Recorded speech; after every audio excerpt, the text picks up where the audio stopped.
semua jemaat Tuhan FJ Medan. Pagi hari ini saya mau ngajak kita semua memuji Tuhan bersama-sama. Yuk, come on.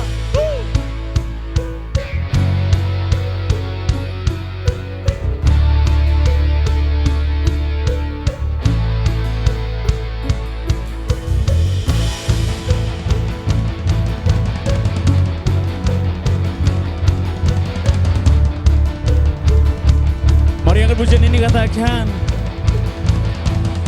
Tak terbayang kebesaranmu dan tak terbanding kekuatanmu Tuhan, megah bagiku.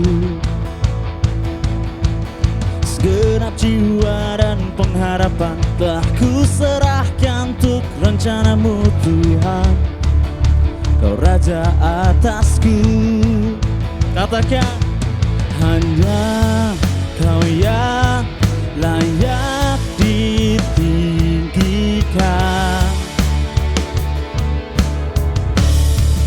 Here we go. Ada Kau Tuhan, agung dan perkasa, Kau sumber kemenanganku, layak berkuasa, memerintah selamanya. Katakan, Yesus Kaulah Raja mulia.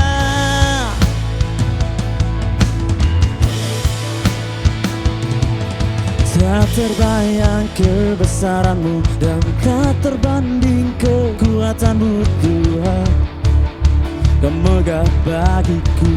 Amin Tuhan. Segenap jiwa dan pengharapan telah ku serahkan untuk rencanamu Tuhan, Kau Raja atasku. Katakan sama-sama, hanya Kau yang layak ditinggikan. Yes Lord. Ada Kau Tuhan, agung dan perkasa, Kau sumber kemenanganku, layak berkuasa, memerintah selamanya. Yesus Kaulah Raja mulia. Yes Lord.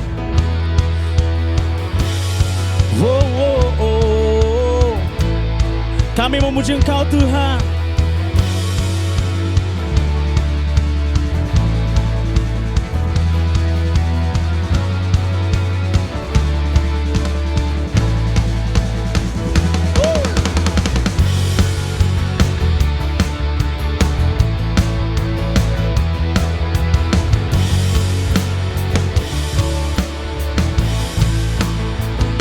Katakan, ada Kau Tuhan, agung dan perkasa, Kau sumber kemenanganku, layak berkuasa. Come on church. Memerintah selamanya. Yesus Kaulah Raja mulia. Ada Kau Tuhan, agung dan perkasa,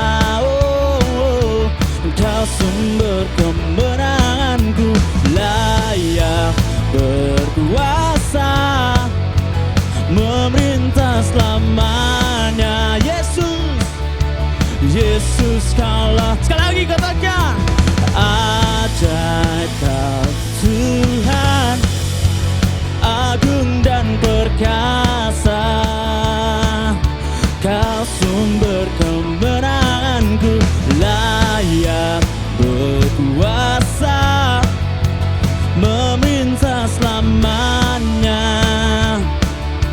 Yesus Kaulah Raja mulia. Katakan, Raja mulia. Yes Lord. Engkaulah Raja mulia Tuhan. Pagi hari ini kita menyembah Tuhan, Bapak Ibu teman-teman semua. Mari siapkan hatimu. Tuhan, bawa kami Tuhan masuk dalam hadirat-Mu pagi hari ini Tuhan. Karena di dalam hadirat-Mu Tuhan kami merasakan ketenangan. Kami merasakan sukacita Tuhan. Kami merasakan kekuatan Tuhan. Yes Lord.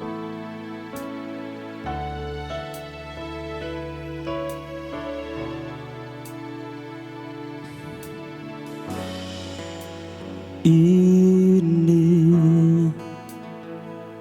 rinduku, hasratku, lekat padamu, Yesusku. Ku tenggelam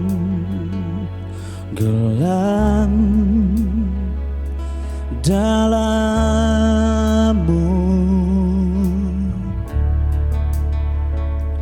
ku tersungkur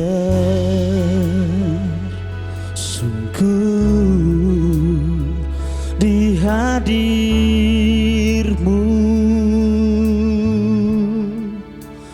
Bawaku Tuhan lebih dalam lagi, ku terhanyut di dalam kasih-Mu.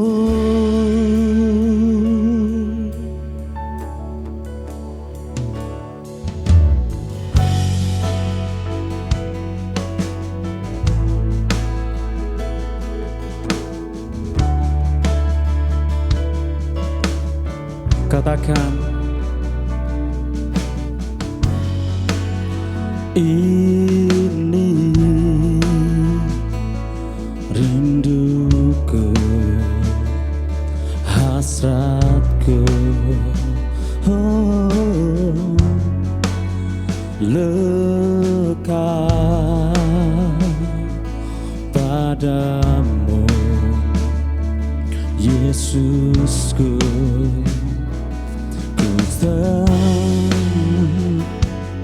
Tenggelam dalam-Mu,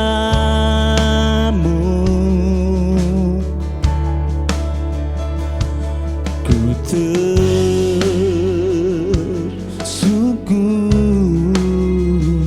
di hadir-Mu. Katakan, bawaku Tuhan, oh, lebih dalam lagi, ku terhanyut di dalam kasih-Mu. Mataku tertuju,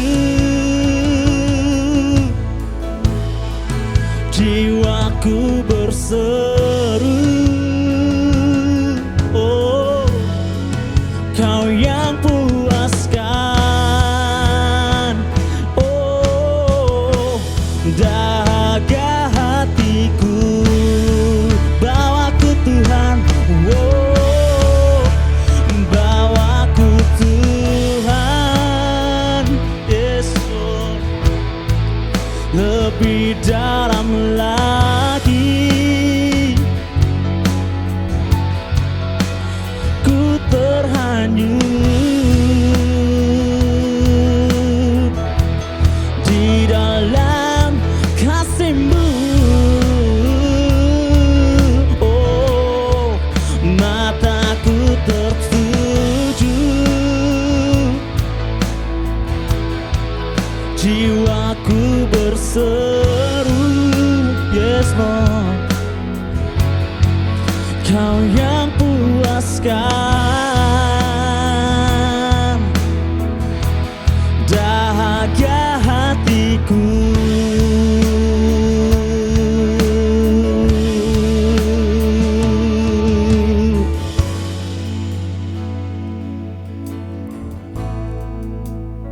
angkat tanganmu, angkat hatimu pagi hari ini. Katakan, Tuhan, mau nyembahmu Tuhan. Mari bawa kami Tuhan masuk lebih dalam lagi dalam hadirat-Mu Bapa. Yes Lord. Wow, wow, wow.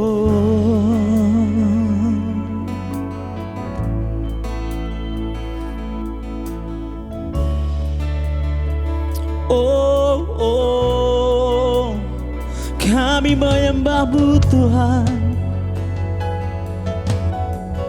Kami menyembah-Mu Tuhan. Oh, Jesus, we worship You. Oh, oh.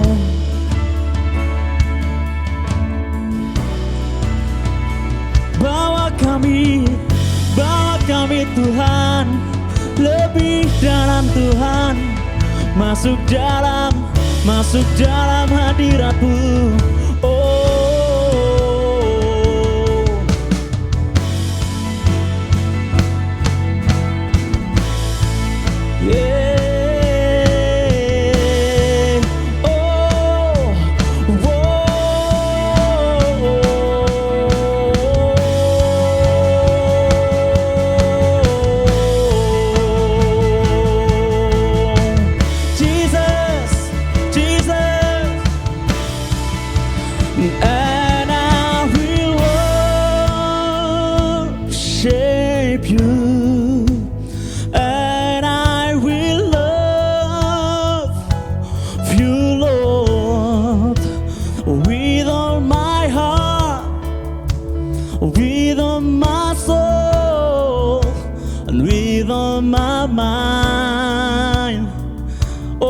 Together and I will worship You, and I will worship You, and I will love You, Lord, with all my heart and with all my soul and with all my mind. I will worship You, I will worship You.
Shalom Church, good morning, selamat pagi semuanya. Apa kabarnya?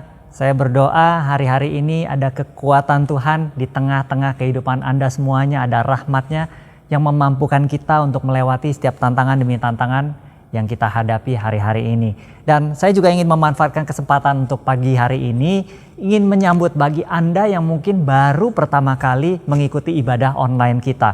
Dan sungguh kami senang Anda ada di sini. Welcome This is our church, this is our home. Ini adalah rumah kita bersama. Mari sama-sama kita bertumbuh. Kalau ada pertanyaan, ada kebutuhan doa, ataupun Anda ingin bergabung dalam kelompok kecil, dalam care group, dalam iCare, silakan Anda boleh menghubungi nomor yang tertera di layar kaca Anda masing-masing.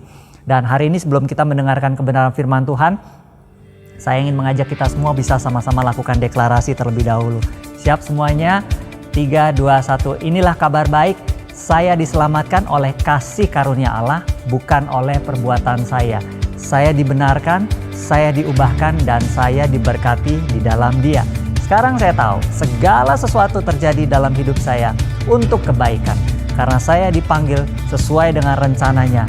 Bersama kita hidup untuk kemuliaan Allah. People is our mission. Connect with God and make disciples. 1, 2, 3. Greater destiny. Wow, kasih kemuliaan bagi nama Tuhan. Puji nama Tuhan. Hari ini senang sekali, walaupun kita berjumpa secara online, tapi saya percaya kuasa Tuhan tidak terbatas oleh jarak ya.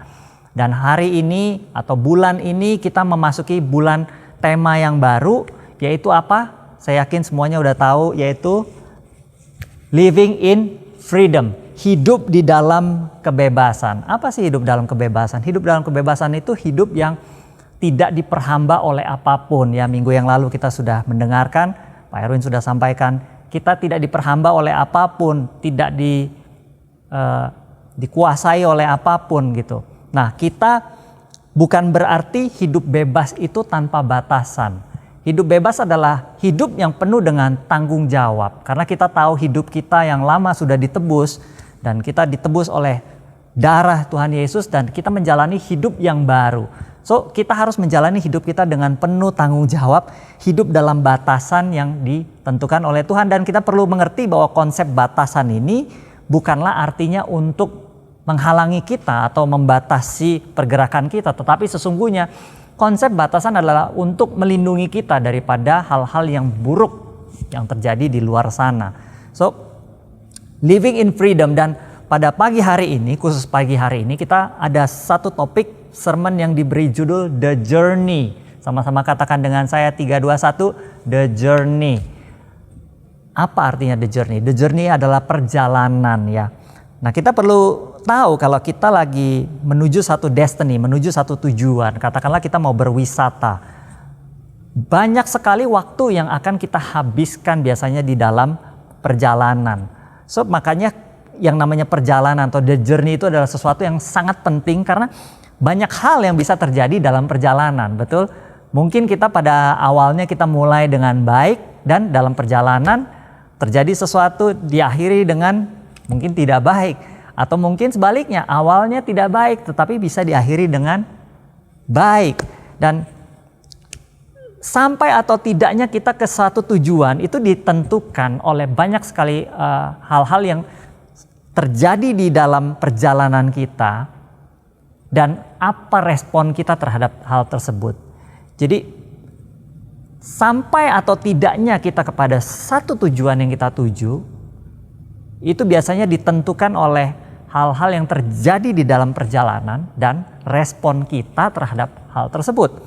Kalau kita memiliki respon yang baik, maka percayalah walaupun jalannya nggak mudah, tetapi kita akan sampai kepada destiny kita. Dan hari-hari ini apa yang terjadi dalam kehidupan Anda? Mungkin Anda sudah memulai dengan baik, tetapi dalam perjalanan banyak sekali hal-hal yang tampaknya berusaha untuk menjatuhkan, berusaha untuk mengganggu.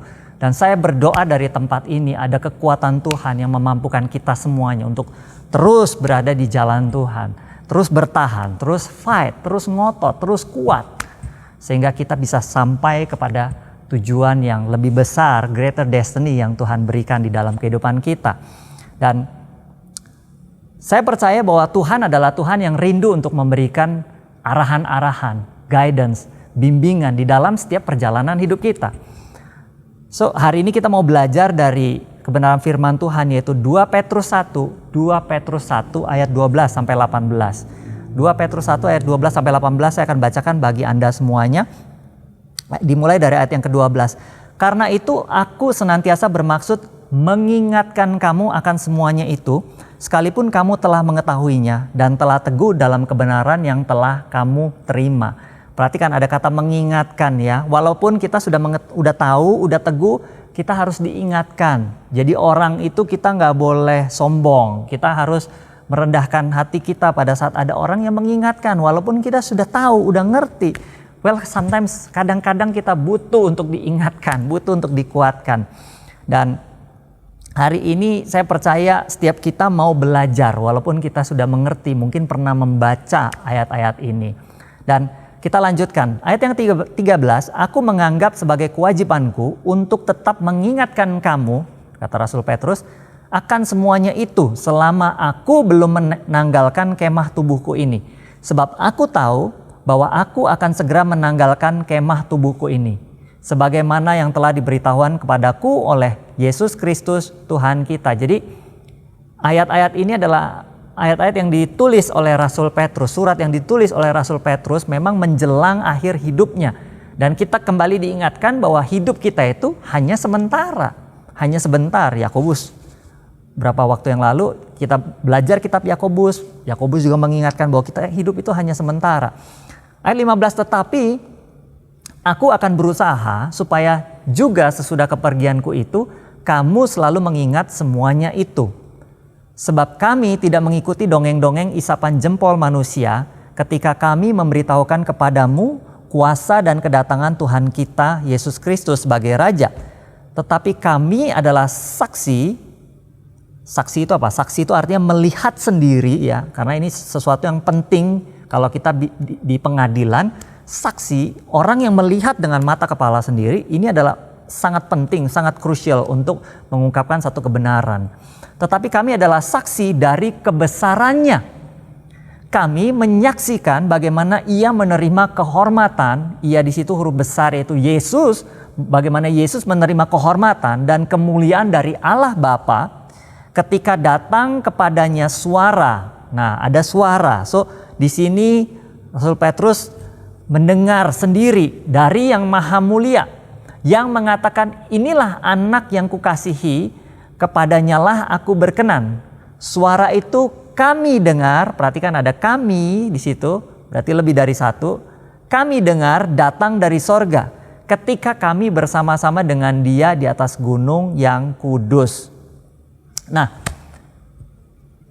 ayat-ayat ini merefer pada satu peristiwa yang terjadi juga sama di kitab Matius 16 dan 17 ya. Pada waktu itu Yesus dan murid-muridnya sedang berada di Kaisarea Filipi dan mereka sedang berbincang-bincang. Kata orang, siapakah aku ini? Kemudian dikatakan ada yang bilang kamu itu Elia, Yohanes Pembaptis, ada yang bilang Yeremia ataupun nabi-nabi. Kemudian tetapi menurut kalian siapakah aku ini? Tanya Tuhan Yesus. Kemudian Petrus menjawab, engkau adalah Mesias, anak Allah yang hidup. Tuhan bilang, ya bukan manusia yang menyatakan itu kepadamu, dan seterusnya. Dan seterusnya kita masuk di Matius 16 ayat 27 dan 28. Ayat 27 berkata demikian, ini Yesus berkata, sebab anak manusia akan datang dalam kemuliaan Bapanya diiringi malaikat-malaikatnya. Tuhan kasih preview nih. Pada waktu itu ia akan membalas setiap orang menurut perbuatannya. Ayat 28, aku berkata kepadamu, sesungguhnya di antara orang yang hadir di sini ada yang tidak akan mati sebelum mereka melihat anak manusia datang sebagai raja dalam kerajaannya. Dan mungkin timbul pertanyaan dalam pikiran kita, kalau begitu ada yang gak mati dong sampai sekarang. Seperti film Highlanders ya, mungkin berapa banyak Anda yang pernah nonton film Highlanders, orangnya gak mati-mati sampai ribuan tahun usianya, kecuali kalau kepalanya dipenggal. Nah, jawabannya ada di Matius 17. Matius 17 tadi Matius 16, Matius 17 ayat yang 1 sampai ke 5 dikatakan demikian. 6 hari kemudian, 6 hari sesudah peristiwa tadi di Kaisarea Filipi, 6 hari kemudian Yesus membawa siapa? Petrus, Yakobus, dan Yohanes. Ada 3 orang, Yohanes saudaranya, 3 orang. Dan bersama-sama dengan mereka ia naik ke sebuah gunung yang tinggi. Di situ mereka sendiri saja. Lalu Yesus berubah rupa di depan mata mereka. Di depan mata mereka berubah. Wajahnya apa? Bercahaya seperti matahari. Dan pakaiannya menjadi putih bersinar seperti terang. Maka nampaklah kepada mereka kepada mereka, mereka sekali lagi ini lebih dari satu, merefer pada Petrus, Yakobus, Yohanes. Tampaklah kepada mereka siapa? Musa dan Elia sedang berbicara dengan Yesus. Kata Petrus kepada Yesus, Tuhan, betapa bahagianya kami berada di tempat ini. Jika engkau mau, biarlah kudirikan di sini 3 kemah, 1 untuk engkau, 1 untuk Musa, dan 1 untuk Elia. Dan tiba-tiba sedang ia berkata-kata, turunlah awan yang terang menaungi mereka, dan dari dalam awan itu terdengar suara yang berkata, inilah anak yang kukasihi, kepadanya lah aku berkenan, dengarkanlah dia. Kita berdoa sebentar. Bapak Surgawi, kami mengucap syukur buat pagi hari ini, pagi yang begitu indah. Kalau sebentar kami mau belajar kebenaran firman-Mu, Tuhan, terangi hati setiap kami, biar Tuhan yang memberi pengertian, pewahyuan di dalam kehidupan kami. Di dalam nama Tuhan Yesus kami berdoa dan mengucap syukur. Amin. Di dalam ilmu pengetahuan, kalau satu orang melihat kejadian yang supranatural, kejadian yang gak biasa, bisa terjadi kemungkinan bahwa orang itu sedang berhalusinasi.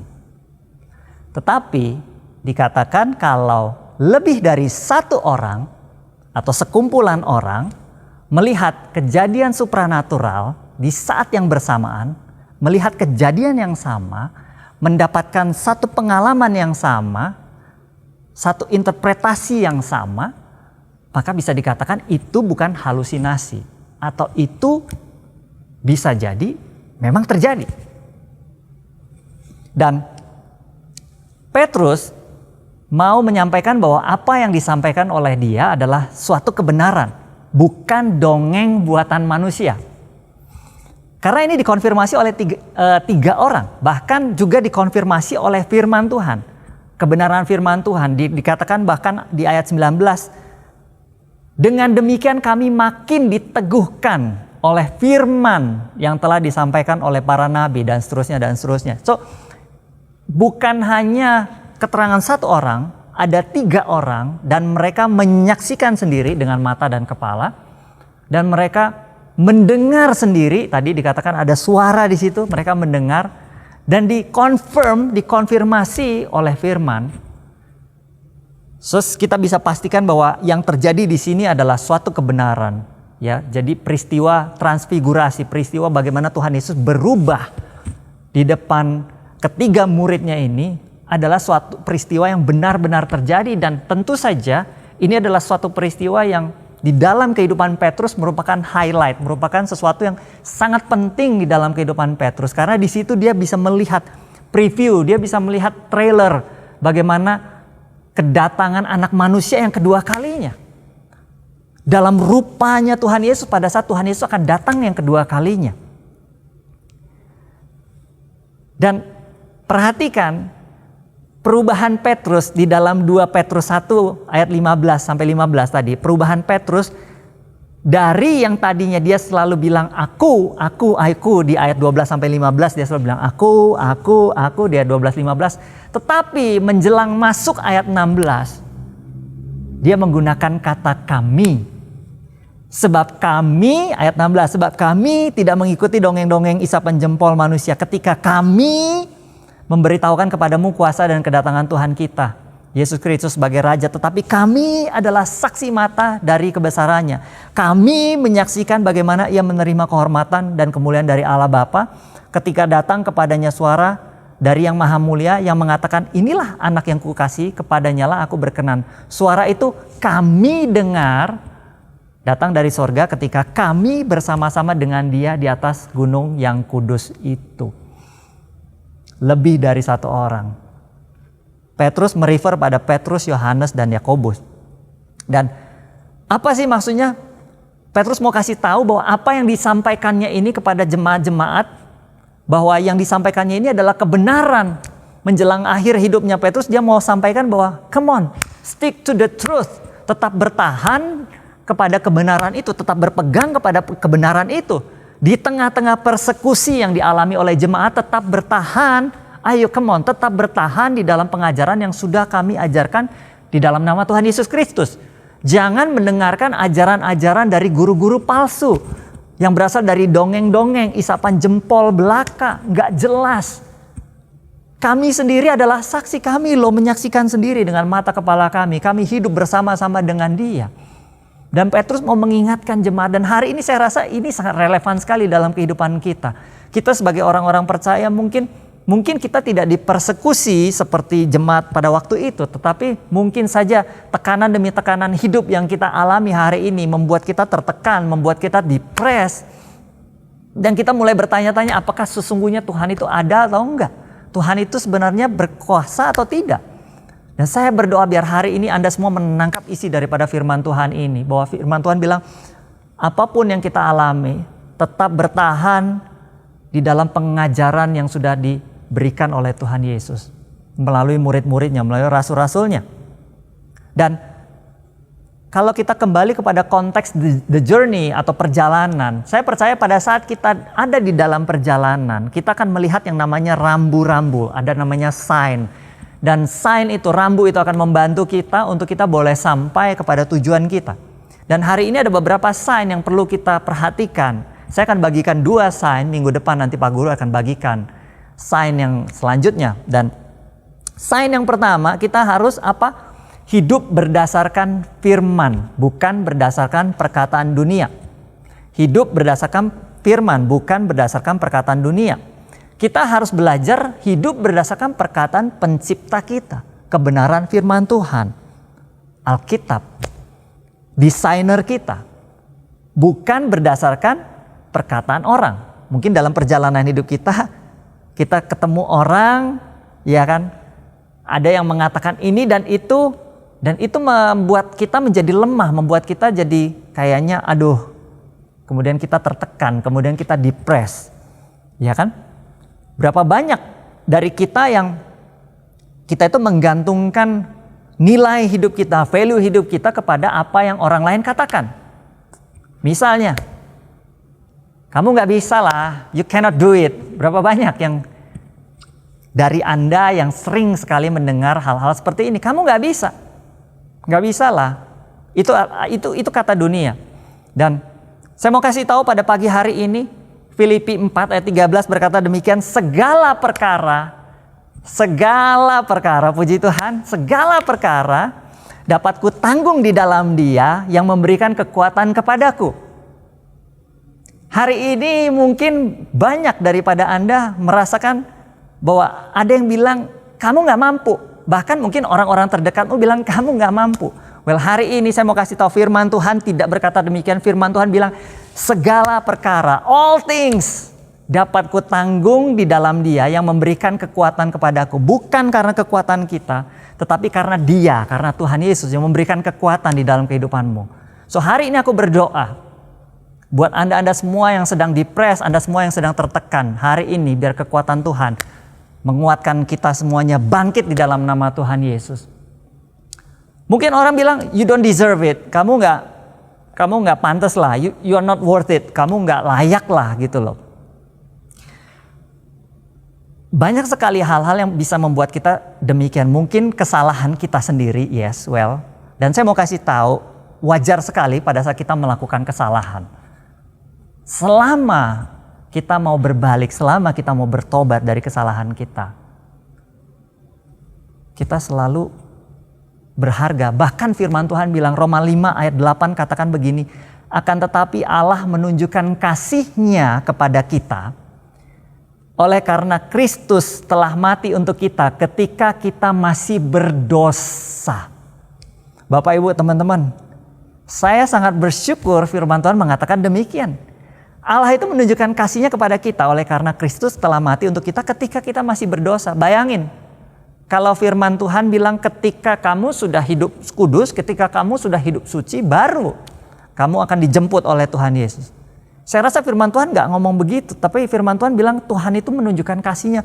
Waktu kita masih berdosa loh, waktu kita masih jelek-jeleknya, waktu kita masih buruk-buruknya, Tuhan itu mau menebus kita. That's why itu dikatakan sebagai pertukaran yang mulia. Sesuatu yang gak pantas kita terima, sesuatu yang gak layak kita terima. Tetapi kita terima itu. So kalau ada dari Anda yang hari ini mendengar bahwa you don't deserve it, kamu gak pantas, kamu gak layak. Saya mau bilang firman Tuhan gak berkata demikian. Firman Tuhan bilang karena Tuhan begitu mengasihi kita sehingga ia mau mengaruniakan anaknya yang tunggal. Anda semua dikasihi. Anda semua dikasihi. Bahkan Zakaria bilang bahwa kita ini adalah biji matanya Tuhan. Come on. Anda sangat berharga di mata Tuhan. Jangan pernah menyia-nyiakan privilege itu. Jangan pernah menyia-nyiakan value yang diberikan Tuhan dalam kehidupan Anda. Bukan orang lain yang memberikan value, tapi Tuhan yang memberikan value buat Anda dalam kehidupan kita semuanya. Kalau kita hidup berdasarkan firman, maka itu akan membuat kita bisa menghargai diri kita seperti Tuhan menghargai kita. Nah, hari ini saya juga ingin berdoa buat Anda-Anda yang mungkin merasa Anda nggak pantas, Anda nggak layak. Ada satu dorongan mungkin untuk bunuh diri, ini khususnya pada anak-anak muda biasanya. Untuk bunuh diri, untuk mengakhiri hidup. Ada satu mental illness di situ. Saya berdoa, Tuhan biar hari ini Tuhan boleh pulihkan semuanya. Tuhan berikan gambar diri yang baru. Engkau dikasihi oleh Tuhan. Engkau dikasihi oleh Tuhan. Kami mau cabut setiap roh untuk dorongan untuk mau mengakhiri hidup. Roh bunuh diri kami cabut di dalam nama Tuhan Yesus. Aku berdoa untuk setiap mental illness Tuhan boleh pulihkan, sembuhkan, gantikan dengan semangat yang baru dalam nama Tuhan Yesus. Hal yang kedua, rambu yang kedua, yaitu apa? Hidup yang memandang Tuhan Yesus, bukan memandang sekeliling. Hidup yang memandang Tuhan Yesus, bukan memandang sekeliling. Kalau kita pelajari kehidupan Petrus, kembali masih bicara tentang sekitar Petrus. Matius 14 ayat 28-30. Matius 14, 28-30. Waktu itu selesai Tuhan Yesus mengadakan mujizat, memberi makan 5.000 orang dengan 5 roti dan 2 ikan. Kemudian murid-murid disuruh berangkat ke seberang.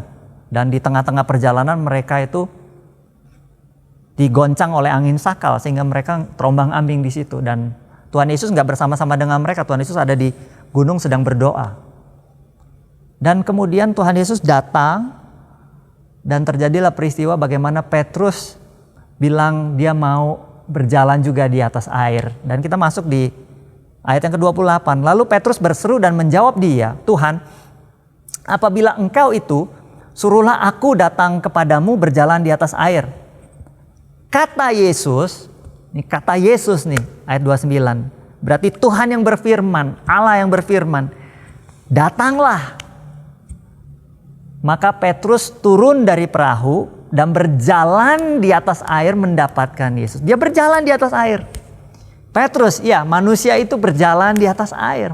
Muridnya Yesus itu berjalan di atas air. Sampai sini saya rasa fokus Petrus masih kepada Yesus. Dia melihat kepada Yesus. Tapi kita lanjutkan di ayat 30. Tetapi ketika dirasanya tiupan angin, takutlah ia dan mulai tenggelam lalu berteriak, Tuhan tolonglah aku. Oke, kita baca selanjutnya Tuhan menolong Petrus. Tetapi kalau kita belajar tiupan angin ini sudah ada dari ayat 24. Sudah ada dari atas. Angin itu udah ada. Tetapi kenapa baru dia ngerasa? Nah, hati-hati dengan yang namanya rasa. Perasaan ini. Baper gitu ya. Dia kebawa perasaan nih. Wah, anginnya wah. Jadi fokusnya yang tadinya dia memandang kepada Yesus, dia udah berjalan di atas air. Dalam destiny-nya dia menuju kepada Yesus, menuju kepada Kristus, tetapi dalam perjalanannya dia diganggu oleh angin. Sesuatu yang sebenarnya ada di awal tadi. Tetapi pada saat dia fokus pada Tuhan, dia berjalan di atas air. Tetapi pada saat dia mulai merasakan tiupan angin itu, dia merasa-rasa nih tiupan angin itu, maka dia mulai tenggelam. Dan firman Tuhan mengajarkan kepada kita bahwa hidup kita sebagai orang percaya, we live by faith, not by sight. Kita hidup oleh karena iman kita, bukan karena apa yang kita lihat, apa yang kita dengar, apa yang kita rasakan. Karena apa yang kita lihat, apa yang kita dengar, apa yang kita rasakan itu terbatas. Seringkali Tuhan bergerak di area yang tidak bisa terlihat, terdeteksi oleh mata kita, telinga kita, dan panca indera kita. Banyak hal Tuhan bekerja, seringkali kita tidak bisa mendeteksinya dengan panca indera kita. Sehingga kita perlu mendeteksinya dengan apa? Kita mendeteksinya dengan iman. Dan iman bekerja hanya berdasarkan firman Tuhan. That's why saya mengucap syukur karena firman Tuhan itu gak pernah berubah dari dulu, sekarang, dan selamanya. Apa yang Tuhan katakan? Kalau Tuhan bilang berangkat ke seberang, maka kita akan sampai ke seberang. Kalau Tuhan bilang datanglah, maka percaya kita pasti akan nyampe kepada Kristus. Tapi sayangnya seringkali di dalam journey kita, dalam perjalanan kita, ada hal-hal yang bisa menggoncang kehidupan kita, ada hal-hal yang bisa mengganggu kehidupan kita. Dan hari ini kita perlu belajar untuk hal yang kedua adalah memandang Yesus. Kenapa? Karena Yesus adalah pribadi yang tidak berubah. Dia adalah satu batu penjuru yang bisa jadi patokan, bisa jadi anchor dalam kehidupan kita. Kalau kita mau menuju kepada satu tujuan, satu tempat, kalau kita agak begitu asing, mungkin tadi kadang puter-puter, kita akan cari satu patokan. Apa itu? Misalnya katakan ada rumah makan yang besar, ada pom bensin yang besar, atau ada apapun itu yang kokoh, yang gak bisa kesana dan kemari. Jangan patokannya jangan angkot. Kalau angkot ya kan begitu kita lihat nanti gak lama lagi dia udah gak ada di situ. Tetapi suatu hal yang gak bisa bergerak. Dan saya mau bilang, satu-satunya di dunia ini yang absolutely tidak pernah berubah hanya firman Tuhan. Hanya firman Tuhan, hanya Yesus yang gak pernah berubah. Karena dia adalah Alfa dan Omega, yang dulu dan yang akhir. Yang awal dan yang akhir. He is Alpha dan Omega. So come on, hari ini kita belajar untuk kembali memandang Tuhan Yesus dan jangan mengalihkan perhatian kita kepada hal-hal yang lain. Tuhan Yesus memberkati. Mari kita berdoa. Tuhan, kami mengucap syukur buat pagi hari ini. Terima kasih untuk kebenaran firman-Mu yang sudah Tuhan berikan dalam kehidupan kami semuanya. Kalau kami boleh belajar tentang perjalanan dalam kehidupan kami. Tuhan, hari ini aku berdoa buat setiap jemaat AFJ Medan. Tuhan, aku ingin berdoa buat setiap jemaat yang mungkin Anda tersesat di dalam perjalanan dalam hubungan keluarga. Yang tadinya baik, tapi somehow sekarang jadi kayaknya jadi berantakan ya. Tuhan, aku ingin berdoa buat mereka. Juga mungkin untuk orang-orang yang berusaha, bekerja, yang awalnya dimulai dengan prinsip kebenaran firman Tuhan, tetapi kemudian perlahan demi perlahan prinsip-prinsip itu perlahan ditinggalkan. Nah, kalau hari ini firman Tuhan ini berbicara secara pribadi dalam kehidupanmu, aku ingin berdoa juga buat Anda semuanya. Atau mungkin Anda melayani Tuhan dengan roh yang menyala-nyala, dimulai dengan roh. Tetapi saat ini Anda merasa Anda berjalan dalam kedagingan.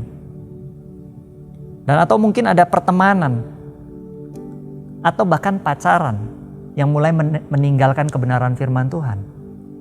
Hari ini aku ingin berdoa buat Anda semuanya. Dan saya mau kasih sedikit cerita. Dulu waktu saya pertama kali sampai di Medan, saya nggak tahu jalan. Dan saya punya satu GPS. Kalau GPS itu saya ingin kemana, saya tinggal input. Kemana tujuan saya. Nah, ada kalanya pada saat GPS itu mengarahkan kita untuk belok, ternyata kita nggak belok. Kita kebablasan. Kita salah jalan.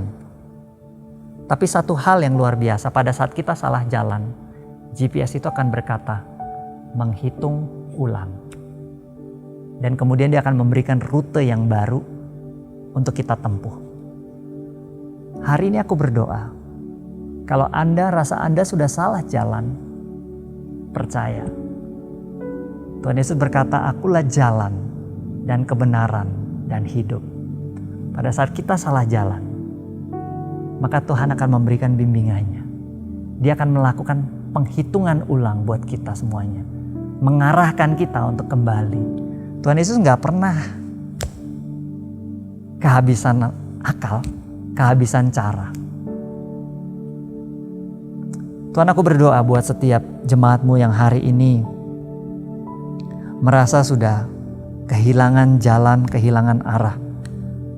Tuhan, aku berdoa kalau firman Tuhan hari ini berbicara secara pribadi dalam kehidupan mereka, biar Tuhan boleh menggerakkan mereka untuk kembali kepada jalan kebenaran firman Tuhan. Kembali di dalam nama Tuhan Yesus. Bila mereka boleh mengalami kembali kasih-Mu Tuhan. Sehingga mereka boleh sampai kepada destiny yang Tuhan inginkan di dalam kehidupan mereka. Aku berdoa buat setiap hubungan demi hubungan. Ada satu pemulihan. Tuhan bekerja di tengah-tengah hubungan yang ada. Kalau hubunganmu mungkin Anda rasa berantakan. Hari ini percaya bahwa Tuhan sanggup memulihkan. Tuhan sanggup bekerja untuk memulihkan, untuk memberikan satu keharmonisan yang baru di tengah-tengah keluarga. Percaya Tuhan bisa, Tuhan sanggup, dan Tuhan mau. Aku juga berdoa buat setiap usaha, setiap pekerjaan yang mungkin sudah perlahan-lahan meninggalkan prinsip-prinsip kebenaran firman Tuhan. Tuhan, tolong Tuhan, bagaimana caranya supaya kami semua bisa kembali kepada prinsip kebenaran firman Tuhan. Juga untuk pelayanan dan pertemanan, ataupun mungkin hubungan pacaran yang sudah tidak berjalan sesuai kebenaran firman Tuhan. Tuhan, tolong Tuhan. Biar hari ini Tuhan boleh jamah kami semuanya. Kami boleh kembali dari cara kami yang salah. Mencapai tujuan di dalam kehidupan kami. Tujuan yang Tuhan tentukan di dalam kehidupan kami. Sehingga kami boleh finish strong. Kami boleh finish strong Tuhan. Berkati setiap jemaat-Mu Tuhan. Aku percaya Tuhan memberkati dalam setiap hal yang mereka kerjakan, apapun itu. Juga bahkan bagi setiap anak-anak-Mu yang bersekolah, Tuhan juga memberkati di tengah-tengah pandemi ini. Tuhan tetap berikan semangat yang baru. Di dalam nama Tuhan Yesus. Di dalam nama Tuhan Yesus. Kami berdoa dan mengucap syukur. Sama-sama kita katakan, amin, amin, amin. Thank you church. Sekali lagi thank you. Selamat pagi. Bukan selamat pagi, selamat siang sudah. Have a nice Sunday. God bless you.